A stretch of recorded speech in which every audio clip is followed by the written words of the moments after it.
So now, without further ado, it is my pleasure to introduce today's first speaker, Maynika Gopinath, president of Ipsos' social intelligence practice. Maynika, you'll probably want to advance to the bio slide. And you have the floor, Maynika. Over to you. Thanks, Ellen. And hello, everyone. We're looking forward to talking to you today about how a key to delivering on brand purpose is aligning with the needs and personal values of society. As Ellen mentioned, my name is Maynika Gopinath. I lead our social intelligence analytics and online community practice at Ipsos and in the US. And it's a key focus for our team to look at these kinds of conversations through our communities and social intelligence to help brands get closer to people to be better brands. So we're going to talk you through some of the ways that we're doing that today. I'm really glad to be joined by two of my amazing colleagues today. I'll let them introduce themselves. Jordan.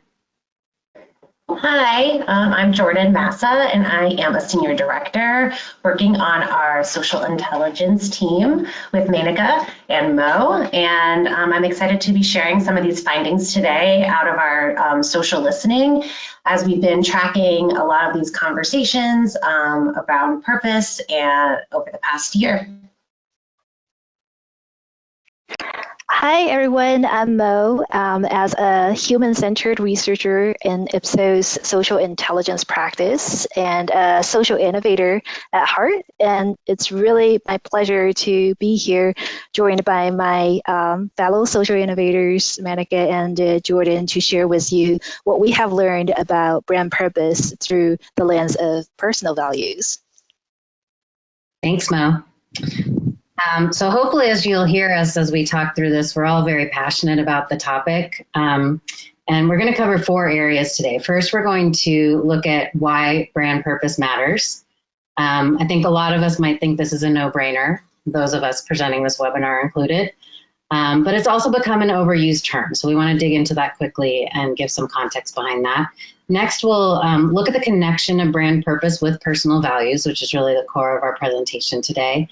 And looking at whether it's really possible to address everyone's values in your brand decisions. Hint at the answer to that, it's probably no. But we'll talk about how brands can approach this challenge. Third, we'll look at the interplay between individuals and brands and activating on purpose. And finally, we'll walk you through a tangible example. We want to bring this to life for you so you can see how community and social intelligence can really help brands discover opportunities to define and activate on their purpose to create meaningful change. So an exciting agenda. We hope you agree. Let's dig in. All right, so first I wanted to just quickly touch on the term brand purpose.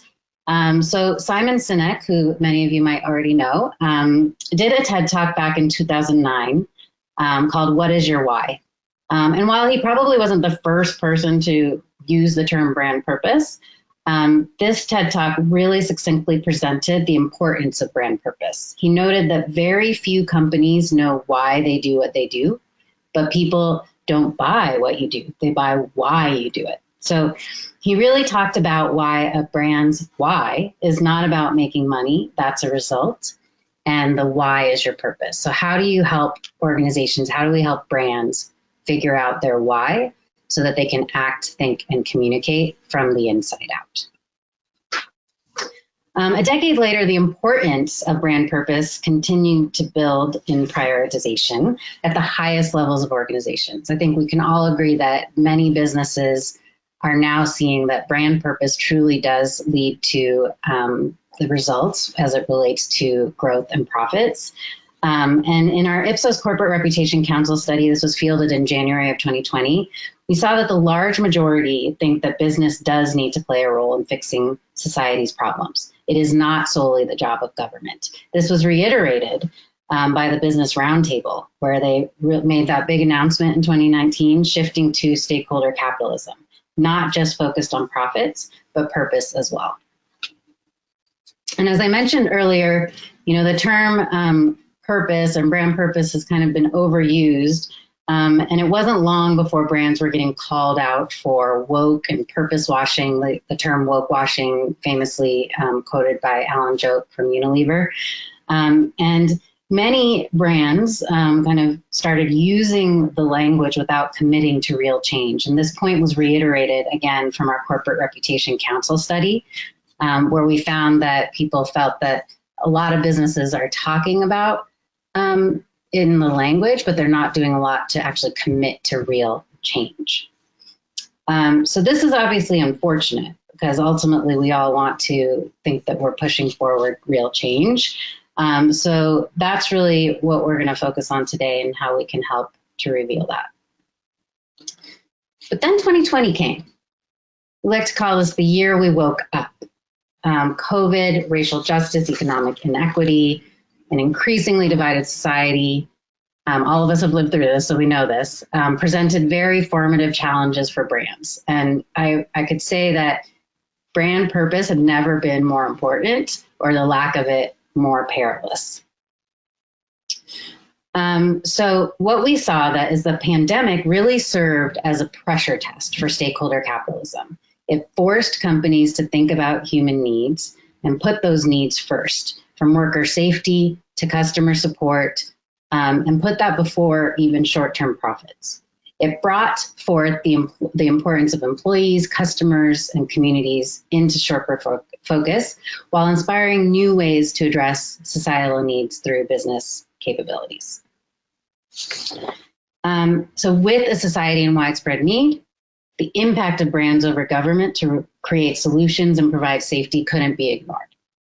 Brands that truly stood out in the midst of turmoil at the start of COVID and at the height of the racial justice movement last year were called out for their focus on humanity, safety and support of their community, employees, customers, generosity.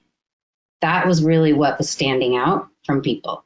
It seems simple, but it feels like so often it can be ignored. But the key to a better future and more purposeful brands, it really lies in caring about people, about the community, about being generous and supportive. So let's look at some of the ways we saw this kind of come to life. With brands focusing on their why in the midst of the difficult times, you saw the amazing pivots and agility at play to create solutions and help people. In fact, our research last year reiterated this. It found that respondents said 57% think businesses are doing a good job with recovery from the pandemic versus 39% for the government. So some of the notable examples that I wanted to just highlight, there's so many and more that I could fit on the slide, but I thought I'd look at it from the context of the 5 fields of human values, which is from the book Grow by Jim Stengel. It's really a seminal book showcasing the power of purpose and its impact on profit. But he talked about 5 fields of human values as a means to identifying your why and your purpose. So we can look at that. We can look at how Zoom really helped to continue making it easier for people to connect virtually, doing a lot of things like making it free for teachers, doing things around Thanksgiving and taking away the 40-minute limit. So a lot of things that they did to really enable that connection in a virtual sense. Eliciting joy. You know, we saw this in so many different ways from brands. One standout example from the UK, Bacardi and Deliveroo teamed up to deliver cocktail kits for home from local bars. So helping people at home find some joy, but also helping those bars and supporting them as well when they have to be closed. We saw Airbnb really helping to inspire exploration and inspire new experiences through creating online experiences. We saw Crocs really helping to evoke pride with the healthcare workers and providing shoes to those healthcare workers as well. And the most probably straightforward example in impacting society is what the pharma companies are doing to create, test, and distribute vaccines right now. Clearly, this is having a huge impact on society right now. So with 2021 underway, the role of brands in building a better future continues to be reiterated. The horrific events at the Capitol earlier this month, really showed us the clear role that a social media platform can play in enabling or putting a stop to dangerous hatred and rhetoric. So we saw like just the action that Twitter took in that moment and how that could have a really huge impact. And we're seeing in the data on the right that overall people really support that move. I think the reality is that brands cannot be neutral anymore. Whether we agree or not, this is really where the world is going. So, fixing all of society's problems and creating a better place for all humans sounds like a pretty lofty goal to push on all brands, but the goal is not for every brand to figure out how to become superheroes. Rather, it's going back to that purpose, the purpose of the brand in the first place, because every brand, company, service is started with the need in mind, right? It started because there's a challenge it's trying to address, a solution it's trying to deliver. And remembering that core truth is really where we see meaningful opportunities for brands. As Afdal Aziz and Bobby Jones, who wrote the book Good is the New Cool, say, it's really about finding ways to be better from the epic to the everyday. So you might be saying at this point, it's all good. All right, Maynika, got it. Brand purpose is important. But hey, do consumers really care about it? So personally, I think absolutely. I will say my answer steeped in insights is absolutely, but they might not totally know it. So let me explain really quick. What you're seeing on the screen right now is our Ipsos Better Innovation model. It provides a lens to think about what people care about on 3 levels. So from the perspective of me and my world, people are really focused on things that are kind of more closer in, right? I'm making decisions that immediately impact me and the things around me. And that's really more of the kind of inherent, immediate, automatic reactions we might make. But with more thought and consideration, the world becomes a dominant factor. So we wanted to figure out, how can we help brands align their purpose with people's personal values? So we asked our US syndicated community, we have an online community that we engage with, and we talked about what social causes do they care about, what impacts their purchase, how do these 2 areas intersect? And then we turned to social data, and this is what Mo and Jordan will really showcase. How are people talking about a specific cause? What are the needs linked to that cause? How are those needs being addressed with actions? And most importantly, where are there unmet needs a brand can fulfill? And really what we wanted to find is the intersection of these elements. So let's start by going through some of the things we learned from the community members. When we asked them at the end of last year, the social issues they care about most, we can see again that most elements that are that they talk about are things that are impacting their closer in world, me and my world, right? A lot of the people in the community talked about, as you can see in this quote, the things that they're seeing in their local community, like hunger, poverty, homelessness, and how that's impacting their own neighborhoods and the people around them. Similarly, we saw this come through when we asked about what impacts their purchase decision most. It really also reiterated elements in the me and my world domain. So taking good care of its employees, giving back to local communities, creating jobs. And you can see that come through again in this verbatim. I like that these companies support the community. Those are things that kind of drive their impact to purchase. And when we delved in deeper, we asked the members to actually just share, what are brands that stand out and how has that impacted your purchase? People shared they feel most connected to a brand when they see that brand taking action. Taking a stance or making a statement is one thing, but taking action must be closely linked. And when a brand takes actions positively impacting their cause, subsequently we see people praise and support the brand with their wallet.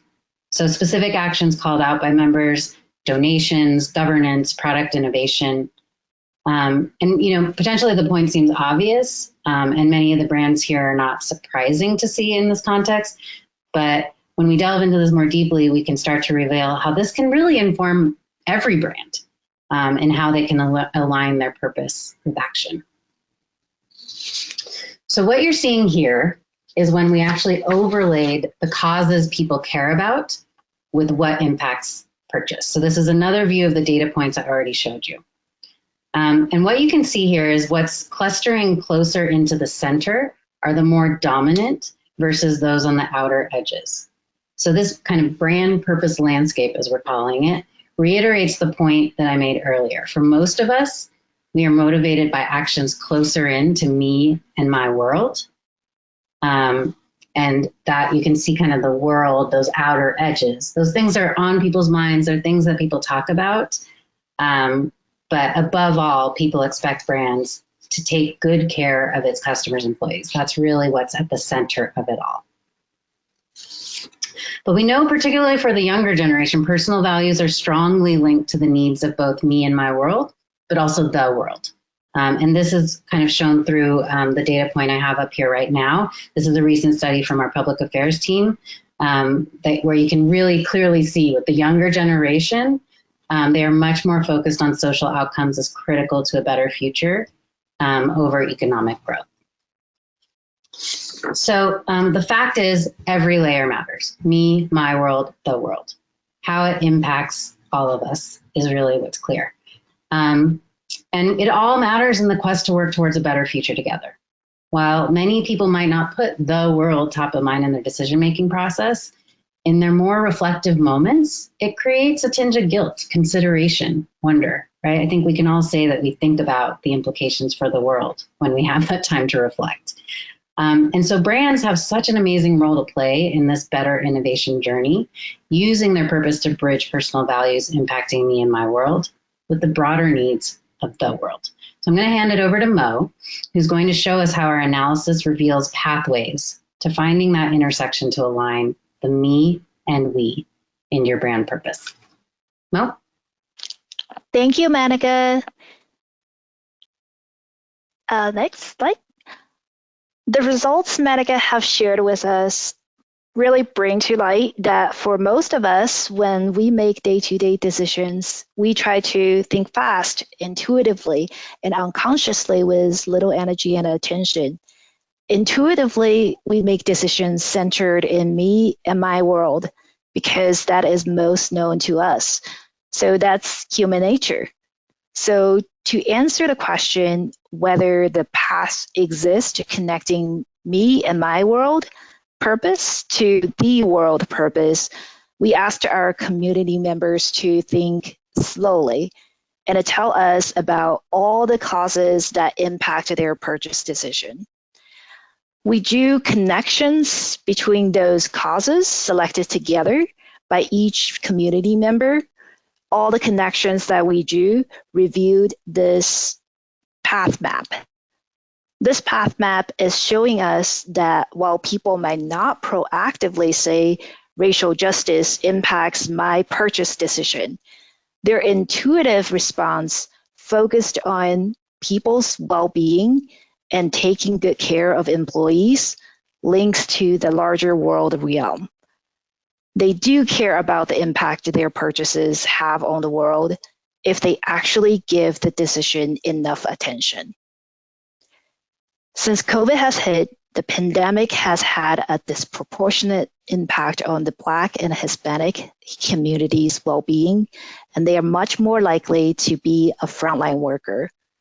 When people's well-being and to keep employees safe are important cause impacting one's purchase decision, and a brand takes actions to truly address these factors, it will yield a positive impact on racial equity. Like the path highlighted here, from promotes well-being of people, takes good care of its employees, to promotes racial equity. So now we know connections exist, many paths exist, and brands have a role in creating these solutions. So how can a brand figure out where to start? Next slide. So to help answer that question, next slide. We broaden our search for the context of the connections and the opportunities for actions by really listening into the millions of social conversations. While listening to social conversations, you may ask, how is that going to help? Many innovation research and empirical studies have shown that lead user customers, not companies, are the real pioneers who create many radical new innovations. In our social intelligence practice, we apply the lead user innovation method to help our clients to discover innovation opportunities. User innovation literally start with you and I. It starts with people like you and me. When we share on social media platforms, we share our happy stories. We also share our challenges, our needs, and the little hacks we do overcome those challenges, hoping that it can help others as well. By digging into the vast social conversations millions of people generated, we can discover unmet needs in a market and the lead user hacks to illuminate opportunities and inspire our client for innovation. So here, we simply applied the purpose lens to our lead user innovation method to help us identify the opportunities for brands to address pressing societal unmet needs and everyday people's radical innovations for inspiration. Specifically, we collected social conversations about racial justice. Using social analytics, we have discovered 5 key areas of conversations: workplace equity, community care, environmental justice, systematic racism, health and the well-being. The green labels that you see here, like anti-bias training, grant funding, investment in communities, are the actions taken and discussed with at least 1% share of voice. The gray labels like food security, employee safety in the health well-being region, and mortgage services in the systematic racism region are the issues and challenges yet to be addressed. In this landscape, we can see that in the workplace equity area is discussed with many actions taken, while in the health and well-being is the least addressed despite increased spotlight on its linkage to racial inequality through the pandemic. Now, Jordan is going to take us for a deep dive into the social conversations about the health and well-being through the lens of racial equity to emphasize and reveal the hidden needs and the challenges people facing, and to discover everyday innovations and inspirations for actions that brand can take. Thank you, Mo.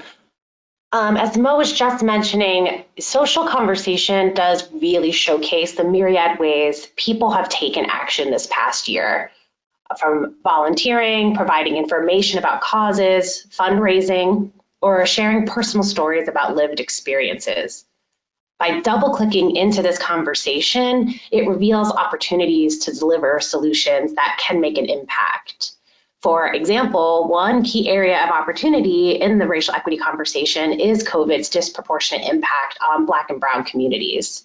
And this has brought into focus the long-standing lack of representation and access to healthcare services and resources that can help to actively prevent illness. This conversation also reveals how people are actively finding solutions. In the healthcare world, we see these epic solutions from medical professionals, institutions, future healthcare workers, all finding innovative ways to dismantle racism in the complex healthcare system. For example, the medical student who couldn't find information about how symptoms appear on darker skin, so he decided to publish a book about it.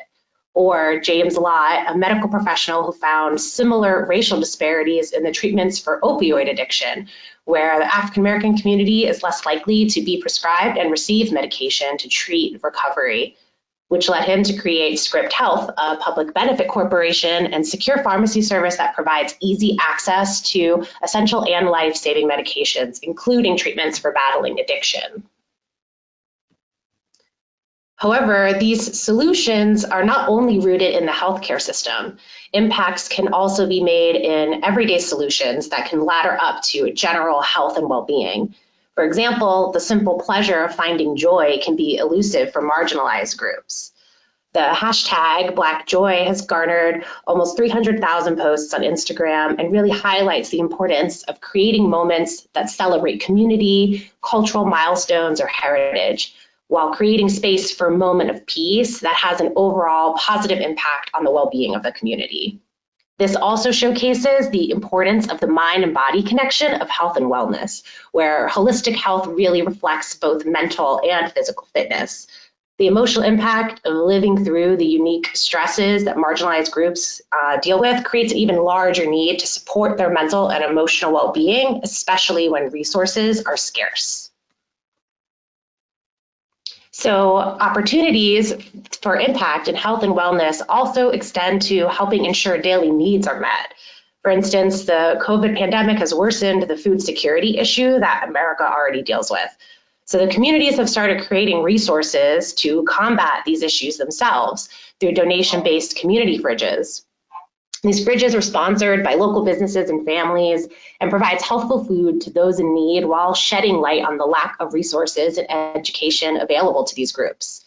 In fact, searches for community fridge dramatically increased since July and have maintained growth through the end of the year. And social media was central to the success of the community fridges where people could get news and updates.